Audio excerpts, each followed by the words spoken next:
I realized the rules weren't meant to keep me safe when I noticed one of them had already been broken. And no one had mentioned it. The list was waiting for me on the desk when I arrived, placed perfectly in the center as if someone had taken the time to line it up before leaving. A single sheet of paper. Clean. Typed. No logo, no company name, no signature. Just a title at the top. Overnight Rules. I stood there longer than I should have, reading the first few lines without really processing them. The building around me was quiet in the dull, neutral way office buildings are after hours. Not ominous. Not tense. Just empty. At least, that's what it felt like at first. I took the job because I needed something predictable. A stretch of weeks where nothing unexpected happened. The posting had promised exactly that. Overnight work. Independent. Minimal responsibility. Good pay for the hours. The kind of job people took when they wanted to keep their head down and get through a rough patch. There was no interview in the traditional sense. Just a phone call that lasted maybe 10 minutes. A woman with a calm, professional voice explained that the position required strict adherence to established procedures. She didn't say what those procedures were. When I asked, she said I'd receive them on site. That should have bothered me. It didn't. When you're tired and low on options, clarity feels optional. Stability doesn't. The building itself sat on the edge of an industrial park, surrounded by offices that had been half abandoned years ago. During the day, it probably blended in. At night, it felt isolated in a way that was hard to describe. The streetlights worked, but they didn't feel connected to anything. Just pools of light floating in darkness. I arrived at 9:45 p.m. like they told me to. No one was there to greet me. The front door was unlocked. Inside, the air smelled faintly of dust and old carpet. The lobby was small, with a desk, a chair, a landline phone, and a lamp that buzzed softly when it was on. 2 hallways extended from either side, long and straight, with identical doors spaced evenly along the walls. The rules were the first thing I noticed.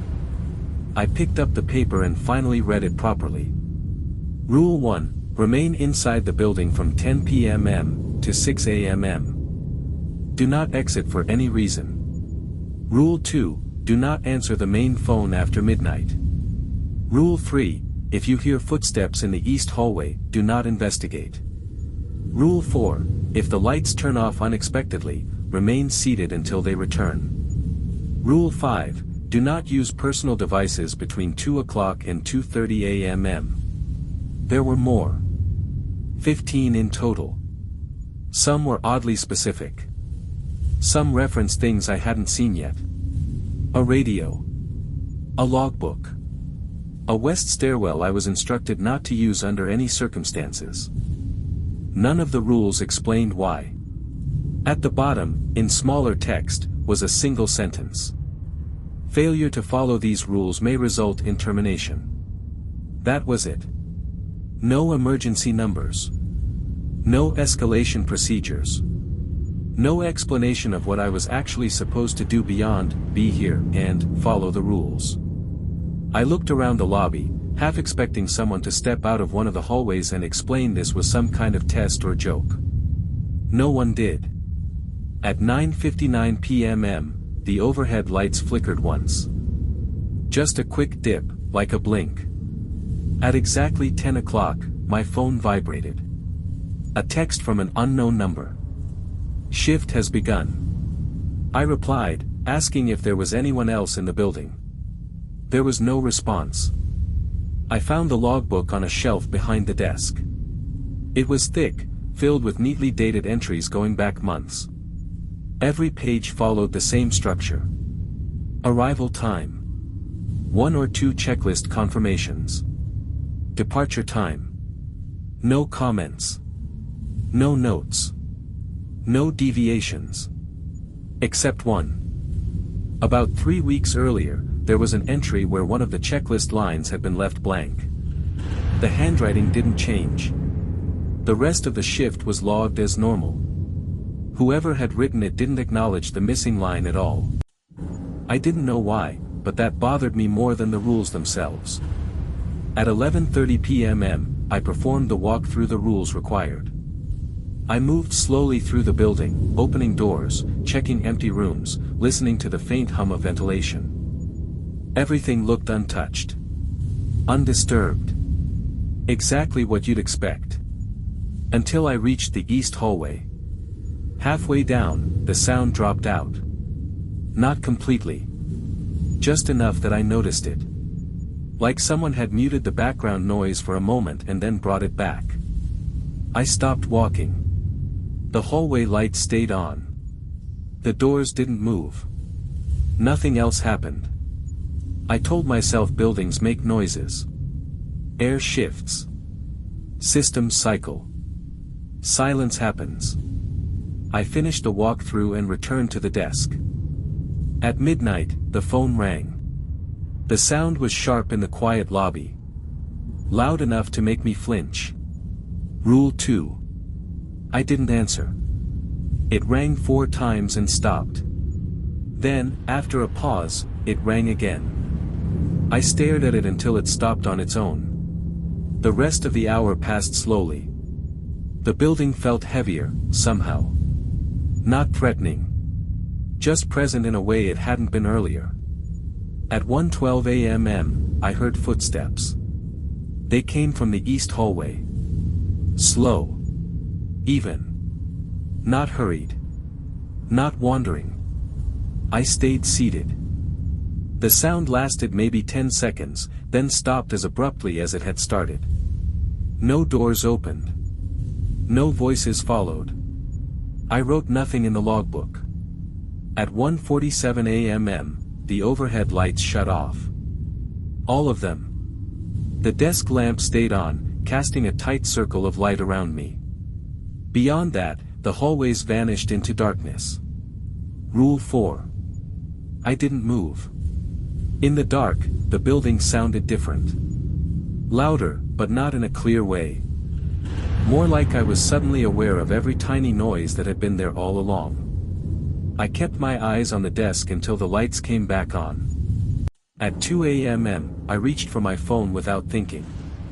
Rule 5. I set it back down. That was when the radio crackled. It sat under the desk, something I hadn't paid much attention to until then. The sound was brief, almost accidental. Then a voice came through. Distorted. Partial. Check. And then nothing. I stared at the radio for a long time, waiting for it to speak again. It didn't. At 2:17 a.m. I noticed the door at the end of the west hallway was open. Just a few inches. I was certain it hadn't been earlier. There was no rule about an open door. Just a rule about using the west stairwell. I stayed seated. I told myself it would close on its own. It didn't. At 2:30 a.m. my phone vibrated again. You can use it now. I didn't reply. By the time the clock crept toward 3 a.m.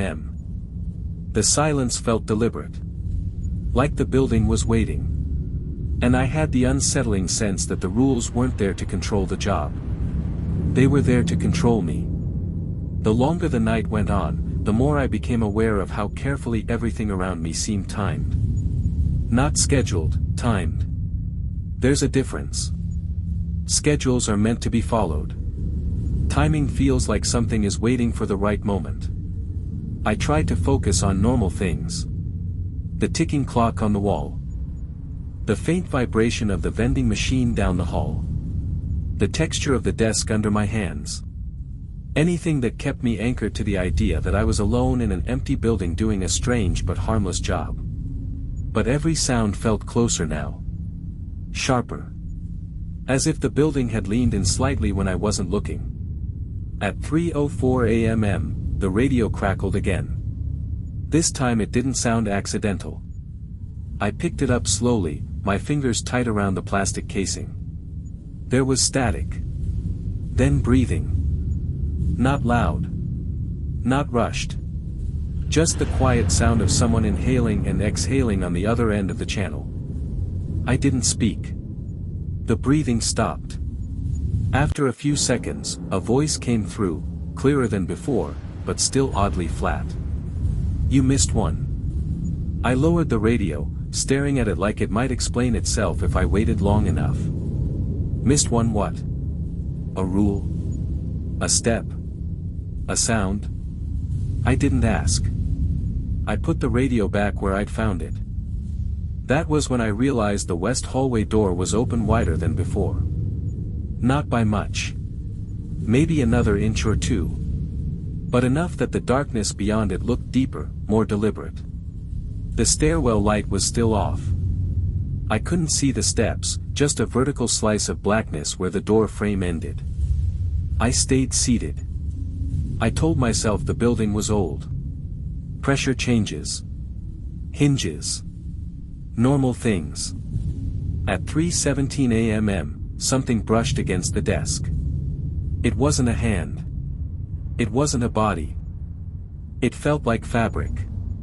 The edge of my jacket shifted slightly, tugged just enough that I noticed. I didn't look down. I didn't turn around. I focused on the logbook in front of me, on the ink impressions pressed into the paper by months of previous entries. On the thought that every one of those people had sat where I was sitting now. And they'd left. At least, I assumed they had. The pressure lifted. Whatever it was moved away without sound. The phone rang. I didn't jump this time. I just stared at it. Rule 2. 4 rings.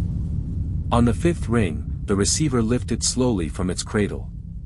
Not enough to fall. Just enough to tilt upward, like someone had tested its weight and decided against it. I watched it settle back into place. The ringing stopped. I became very aware of my breathing. Too loud. Too fast. I tried to slow it down. At 3:40 a.m., the footsteps returned. Not behind me this time. They moved through the east hallway again, slow and steady, stopping exactly where they had before. I could picture it now, the spot where the sound always paused. Right where 2 of the overhead lights were closer together than the rest. I wondered if whoever wrote the rules had measured that distance. I wondered how long they'd watched before deciding where the warnings needed to be. The footsteps stopped. Something shifted in the west hallway. A soft sound. Not footsteps. More like someone adjusting their weight, careful not to be heard. I stayed seated. My body wanted to move. To stand up, to turn around, to do anything other than sit there pretending this was fine. But the rules had been right so far. Every time something happened, there was already a rule about it. Except one. At 4:02 a.m., I heard my name. Not whispered. Not spoken aloud. It came through the radio. Clear. Familiar. Exactly the way it sounded when someone who knew me well said it casually, without emphasis. I didn't respond. The radio crackled again. "You can turn around now." That wasn't in the rules. I felt a cold certainty settle in my chest. Up until that moment, I'd been able to tell myself this was some kind of elaborate test. A hazing ritual. A psychological screening. Something designed to see if I could handle pressure without panicking. But tests don't improvise. And whatever this was, it was adjusting. I kept my eyes forward. Behind me, the air shifted again. Closer this time. Not touching, but near enough that I could feel the space change. The desk creaked slightly. Not from weight being placed on it, from weight being removed. At 4:15 a.m., the lights flickered. Once. Twice. Then they stayed off. The desk lamp didn't come back on this time. I sat in complete darkness. I couldn't see the hallways anymore. Couldn't see the door. Couldn't see my hands. But I could hear. The building wasn't quiet now. There were movements. Slow, deliberate sounds that felt like they were circling the lobby. Pausing. Adjusting. I remembered Rule 4. Remain seated until the lights return. So I stayed seated. In the darkness, something leaned closer. I didn't feel breath. I didn't feel touch. I felt attention. A presence focused entirely on me, studying the way I stayed still, the way I followed instructions even when they stopped making sense. After a long time, I never checked the clock, the lights came back on. The lobby was empty. The west hallway door was fully open. I didn't look down it. At 5:30 a.m., the sky outside the front windows began to lighten. A dull gray that softened the edges of everything it touched. The building seemed to retreat as the light returned. Sounds faded back into the background. The sense of pressure eased, like something had stepped back just out of reach. At 5:58 a.m., I stood up for the first time since midnight. Nothing happened. No sound. No movement. At exactly 6 a.m., my phone buzzed. Shift has ended. I didn't gather my things carefully. I didn't check the hallways. I didn't fill out the logbook. I walked straight to the front door and pushed it open. The parking lot was empty.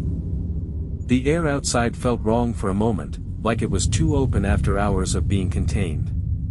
I got into my car and drove away without looking back. No one ever contacted me about the job. The number that texted me no longer existed. The email bounced back as undeliverable. When I drove past the building a week later in daylight, the signage was gone. The front door was locked. The windows were covered from the inside. Like it had never been meant to be found twice. I still think about the rules.